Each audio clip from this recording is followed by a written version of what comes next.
악재는 조금, 호재는 크게 이렇게 반영하고 있는 전형적인 상승장의 모습을 보여주고 있는 현재의 모습인 것 같습니다. 투자자들의 니드가 뭐가 있냐면 현금화하지 않고 코인으로 갖고 있으면서 현금은 똑같은 효과를 얻으면서 과세 당국이 몰랐으면 좋겠다. 누구보다도 이제 코인의 전문가가 대통령실의 정책실장이 됐다. 핵심으로 왔으니까. 네, 핵심으로 왔으니까.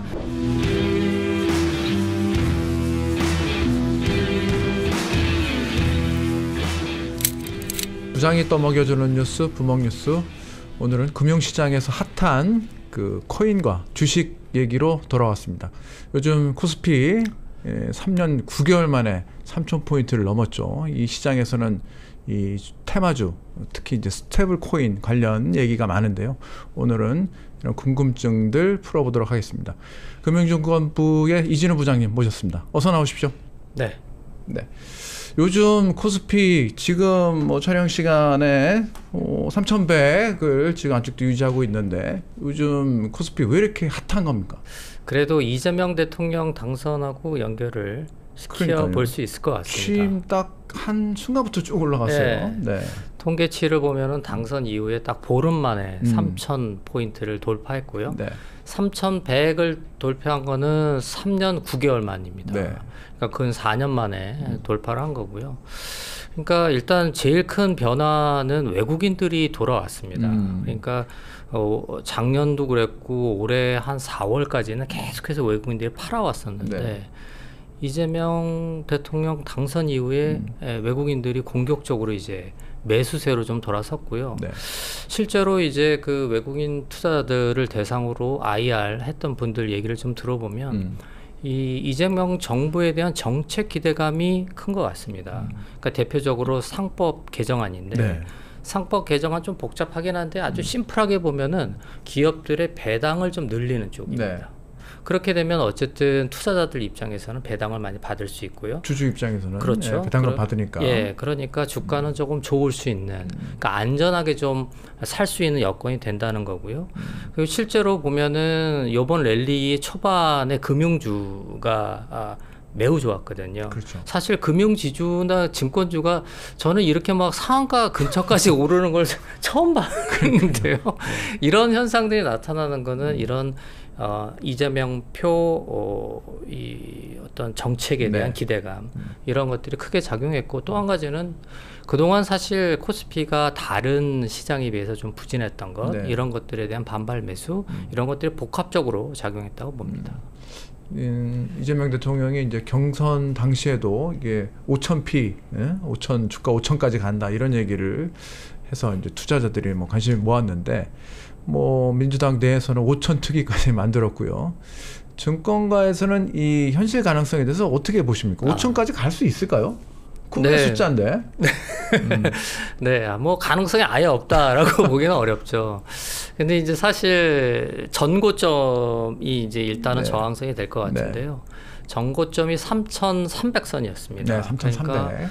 그러니까 지금 3,100이니까 10% 정도는 올라줘야 이렇게 넘어가는 그런 상황이고요.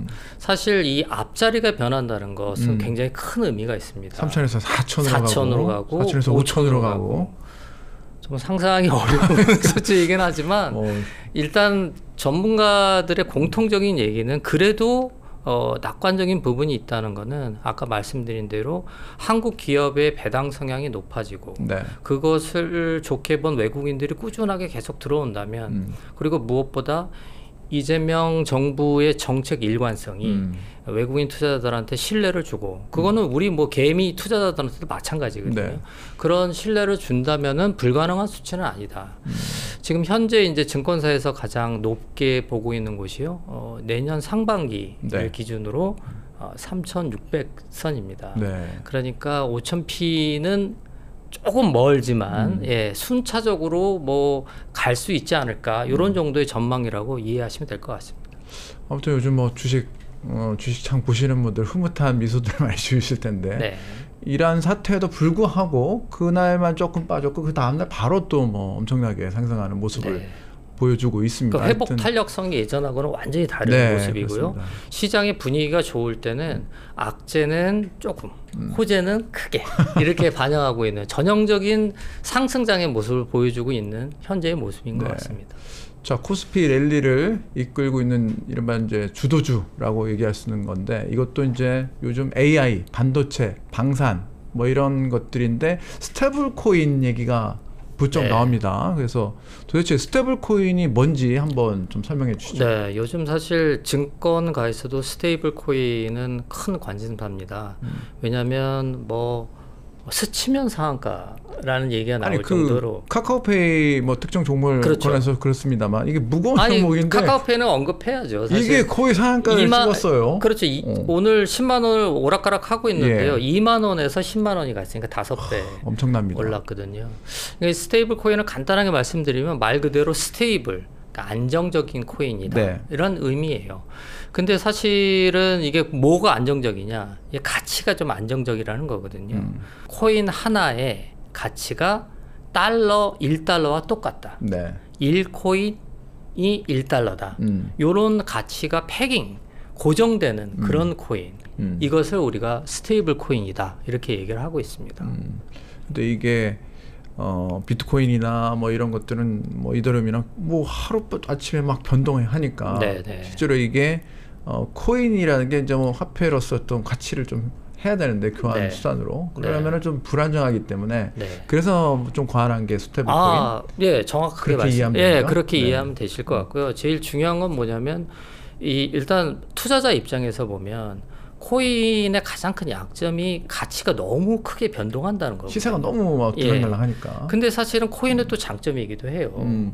왜냐하면 시세가 많이 움직여야 이제 흔히 얘기해서 차익을 실현할 기회가 많이 생기니까요. 투자로서의 매력이 있는 거죠. 그럼요. 근데 이제 그걸 내가 100%를 그런 코인한테 투자하기에는 너무 좀 리스크가 크고 그거의 중간 정도의 어떤 그런 포트폴리오를 좀 갖고 싶다. 이런 니드가 많이 생길 텐데 그러니까 예를 들어서 뭐 비트코인을 조금 담고 그 다음에 알트코인도 좀 담고 그리고 나머지는 보통 이제 현금을 가져야 되는데 현금과 거의 똑같은 예를 들어서 코인이긴 코인인데 아까 말씀드린 대로 1달러와 똑같은 하나의 코인을 갖고 있으면 현금을 갖고 있는 거 똑같으니까 이런 수요가 생겼던 거죠. 그래서 이제 스테이블 코인의 장점이 부각되기 시작했던 겁니다. 근데 스테이블 코인이 나온 거는 꽤 됐지 않습니까? 왜 갑자기 이게 부상한 겁니까?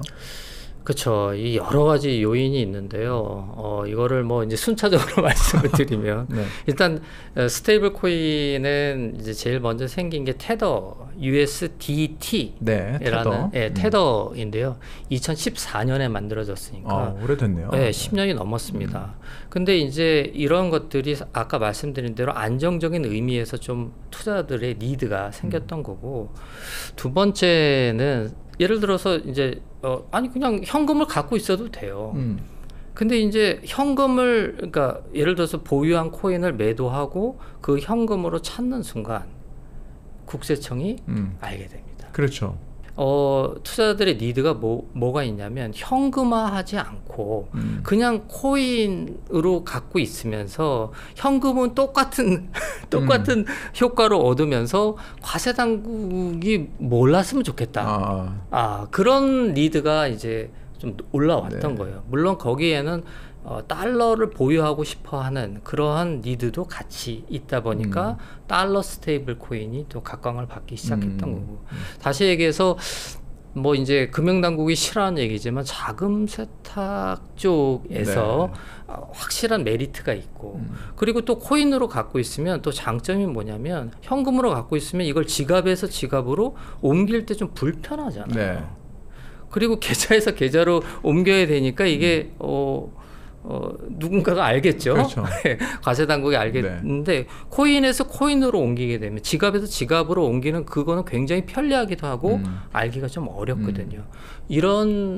저런 이유로 스테이블 코인이 최근 들어서 굉장히 각광을 받고 있는 겁니다. 자, 코인이 화폐 가치가 거의 비슷하다면 그냥 현금으로 가지고 있어도 되는 거 아닙니까? 굳이 스테이블 코인을 선호하는 이유는 뭐라고? 아까 제가 잠깐 설명을 드렸지만 이게 코인을 현금화하는 순간, 현금을 갖는 순간 과세 당국이 이제 알게 되고요.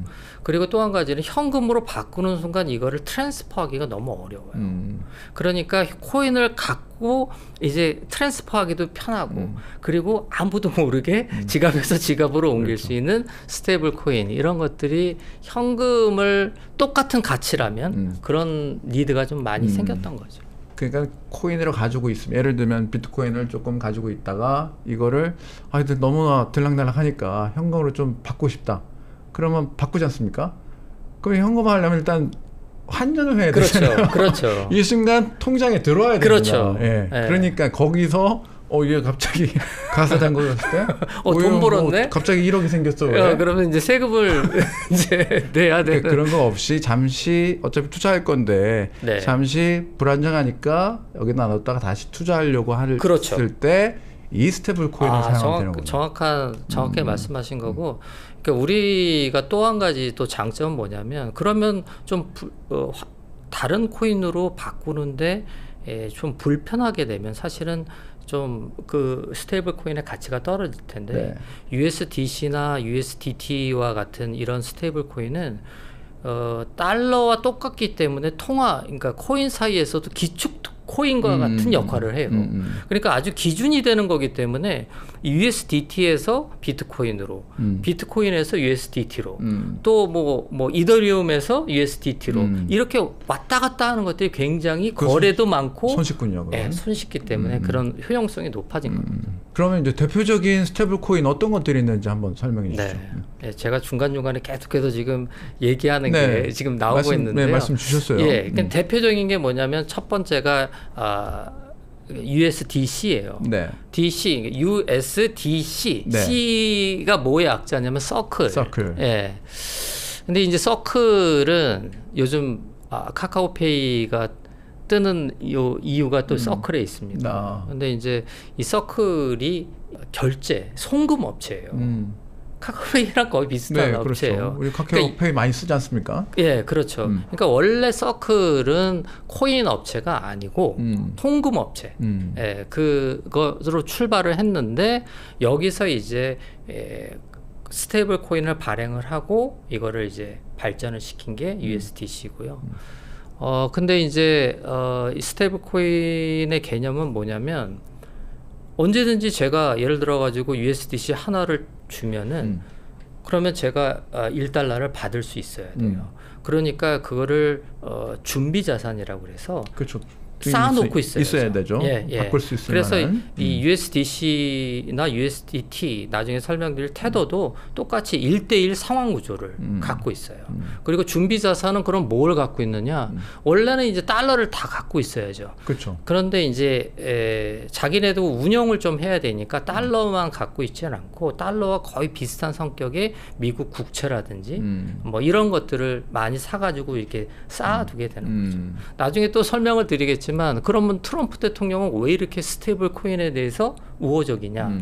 황금성이 있기 때문에 이제 준비 자산을 주로 미국 국채를 많이 사게 돼요.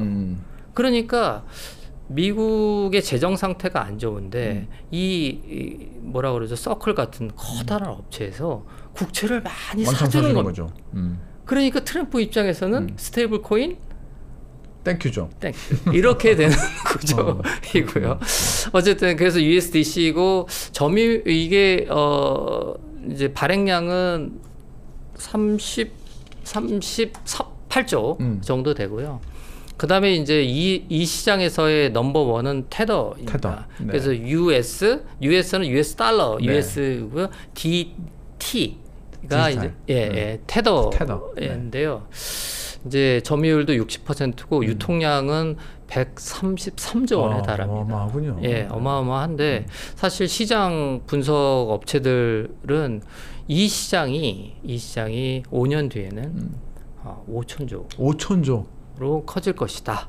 이렇게 예상을 1,000조도 아니고 5천조. 그 밖에도 JP 모건도 스테이블 코인을 발행하고요. 일본도 있습니다. 그리고 유럽도 있고요. 주로 이제 일본이나 유럽 쪽은 은행들이 코인을 좀 발행하는 그런 구조인데, 그거는 이제 기타 등등으로 하고 그냥 심플하게 보면 이 USDC와 USDT가 시장을 양분하고 있다. 크게 두 개가 네, 양분하고 있다. 그렇게 이해하시면 될 것 같습니다. 자, 기본 설명이 된 것 같은데, 그럼 우리나라에서는 최근에 왜 이렇게 갑자기 뜨기 시작한 겁니까? 그러니까요. 근데 이제 우리나라에서는 사실 아까 얘기했지만 주식 시장이 뜬 이유하고 좀 비슷해요. 뭐냐면 이재명 대통령이 이제 경선 당시에 공약을 발표하잖아요. 그 공약 속에 스테이블 코인이 있었어요. 그러니까 실제로 이제 당선이 되고 나서 이제 정부 부처, 특히 금융위원회에서 국정기획위원회에 보고를 할 때 하반기에 비트코인 현물 ETF 도입하겠다는 식으로 또 보고를 했고, 네. 그리고 그와 함께 스테이블 코인 규율 체계를 마련하겠다. 이게 사실은 지금 법도 없으니까 네. 어떤 제도권으로 들여오겠다 이런 의미거든요. 그렇게 되면 우리나라도 미국과 같은 그러한 어떤 뭐라 그러죠? 그런 스테이블 코인이 활성화될 수 있다. 이런 기대감이 생기게 됐던 거고, 또 한 가지는 이번에 이제 정책실장으로 청와대 네. 정책실장으로 발탁된 그 김영범 네. 전 기재부 차관, 네. 금융위 부위원장도 했었죠. 네네. 이분이 이제 관료를 그만두고 최근 3년 동안 있었던 곳이 해시드라는 곳인데요. 거기에 어떤 곳입니까? 네, 해시드는 우리나라에서 전 세계적으로도 굉장히 지명도 있는 코인 전문 자산운용사, 코인 전문 헤지펀드, 네. 뭐 이렇게 네. 볼 수 있는데요. 거기에 자회사의 대표로 있었습니다. 그러니까 사실은 누구보다도 이제 코인의 전문가가 네. 대통령실의 정책실장이 됐다. 핵심으로 왔으니까. 네, 핵심으로 왔으니까 이것은 뭔가 이거를 속도감 있게 추진하려고 하는 의도가 있지 않을까, 이런 기대감이 생기면서 우리나라에서 이제 더 이제 했고, 실제로 보면은 제가 이거 갖고 나왔는데 이걸 네. 화면에 이게 어떻게 되는지 모르겠는데 네네. 저희 확대하겠습니다. 네, 이분이 그 김영범 실장이에요. 네네. 이분이 그 해시드 시절에 낸 리포트예요. 이게. 이 제목을 보면 스테이블 코인을 둘러싼 구조 논쟁, 은행 기반 모델의 한계와 자본시장 기반 설계에 대한, 쭉 이 내용을 보면 제가 나중에 진짜 이거는 좀 시간 있으면 좀 길게 좀 설명해 주고 싶을 정도로 이 내용을 아주 심플하게 요약을 하면 스테이블 코인은 한국에 도입해야 한다. 지금 시대가 완전히 변했다. 그래서 이거를 그런데 은행 코인부터 할지 또 핀테크 코인부터 할지 그러니까 자본시장 쪽부터 네. 할지 이거는 논쟁이 있을 수 있지만 일본하고 유럽은 은행 쪽 스테이블 코인을 시작을 했는데 확장성 측면에서 실패했다. 그런데 USDC나 USDT 성공 사례를 보면 아까 송공업체에서 출발했다고 네. 했잖아요. 이런 것처럼 핀테크 쪽, 자본시장 쪽의 기업들이 스타트를 했을 때 잘 됐더라. 그 이유는 그네들이 가지고 있는 확장성과 기술력 때문에 이게 가능하다. 결론은 지금은 설계의 시간이다. 빠르지는 않았지만 늦지도 않았다. 네. 그러니까 빨리 하자.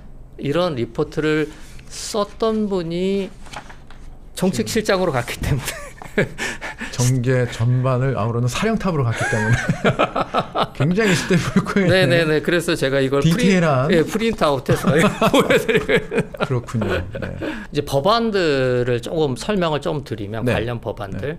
그러니까 미국 같은 경우는 이미 그러니까 최근에 지니어스 액트라는. 네네네. 지니어스 액트. 이게 상원을 통과했거든요. 이 법안이 스테이블 코인을 제도화하고 그리고 규율하는 그런 법안이에요. 쉽게 얘기하면. 그래서 이게 이제 미국은 트럼프가 이제 민다 이런 의미가 있고 이게 최종 통과되지 않을까 예상되고 있고요. 우리나라도 더불어민주당 주도로 해서 정무위원들 을 주도로 해가지고 발의를 한 게 있습니다. 근데 내용을 보면은 약간 이제 미국보다는 좀 심플하긴 한데 네. 제일 중요한 건 뭐냐면 누가 할 수 있느냐거든요. 근데 그거는 약간 좀 애매모호하게 은행이나 기업이나 다 할 수 있게 이런 식으로 발의를 했고요. 그 준비자산 같은 경우는 10억 원만 갖고 있으면 10억 원 이상이면은 오케이라는 거죠. 기업이. 그렇게 뭐 큰 돈이 필요하지 않은 그렇죠. 상황이네요. 설립을 네. 쉽게 열어주겠다는 네, 의미인데. 그럼요. 그 전에 했던 그 모 의원 발의는 5억이었어요. 더 작았군요. 강화된 거네요. 네, 그러니까 그나마 이제 강화를 시켰는데 논쟁은 아직도 좀 있죠. 10억만 있으면은 어떤 주체도 스테이블 코인을 발행할 수 있다. 이렇게 됐을 때 나중에 문제는 생기지 않을까. 이런 이제 우려는 있지만 어쨌든 법안적으로 봤을 때도 지금 적극적으로 뭔가를 하려고 하는 미국도 그렇고 저희도 그렇고 그런 움직임이 있습니다.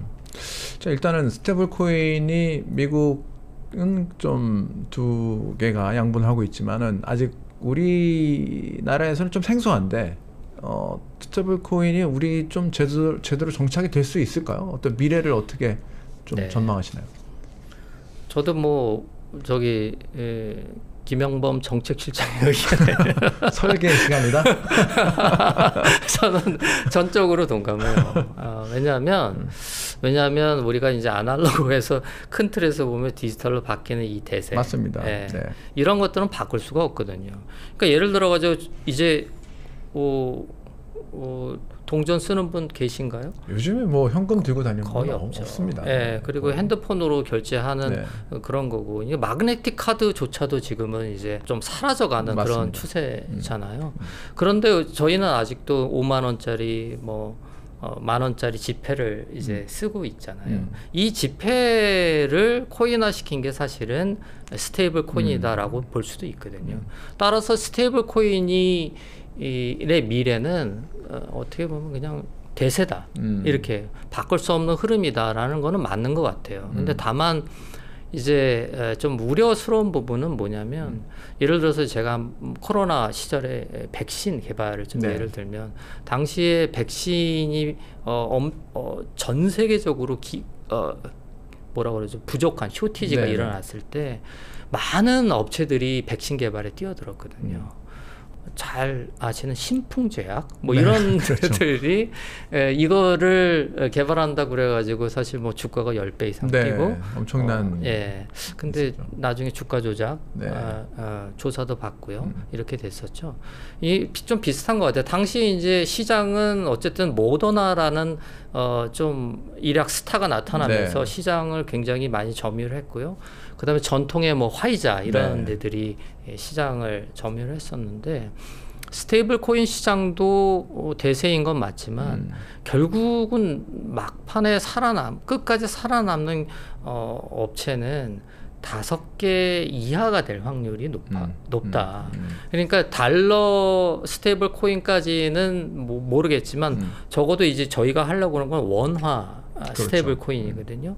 그렇다면은 이 시장에서 10억 준비 자산만 가지면은 다 할 수 있으니까 너도 나도 할 것 같은데 그러나 나중에 이게 유통이 실제로 되고 흔히 얘기해서 오퍼레이팅이 되는 이런 코인은 5개 이하가 되지 않을까. 몇 개 예상이 되고 그래서 아까 말씀하신 카카오페이가 왜 지금 난리냐면 인프라상으로 보면 가장 서클에 가깝고 그리고 나중에 준비자산이나 이런 것들 거기는 선불 충전금도 지금 갖고 있거든요. 이미 준비자산 성격의 그걸 갖고 있어요. 그렇기 때문에 그런 몇 가지 업체들은 발행을 해서 나중에 살아남을 수 있을 가능성이 높지만 우리가 흔히 얘기하는 코로나로 따지면은 뭐뭐뭐 제약 뭐 이런 데들 있잖아요. 제가 계속 특정 제약사를 얘기하기 좀 그래서 그런데 그런 데들은 나중에는 언제 우리가 이걸 했지?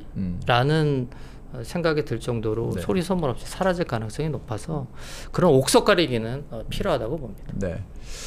자, 여러분들 다 뭐 아시는 내용입니다만은 이 투자자들 사이에 어떤 농담처럼 떠도는 유명한 격언이 있습니다. 국장 탈출은 지능순. 국장, 즉 국내 시장, 주식 시장을 어서 떠나라 이런 얘기인데요. 요즘은 이 표현이 바뀌었다고 합니다. 국장 복귀는 지능순. 주요국 올해 증시 상승률 1위가 압도적으로 우리 대한민국 주식시장을 지금 차지하고 있는데 그만큼 뜨거운 관심을 받고 있습니다. 단순한 반짝 효과일지 우리 증시를 억누르고 있던 고질병이 치유되면서 이 저평가의 늪에서 빠져나와서 대세 상승의 시작일지 관심이 모아지고 있습니다.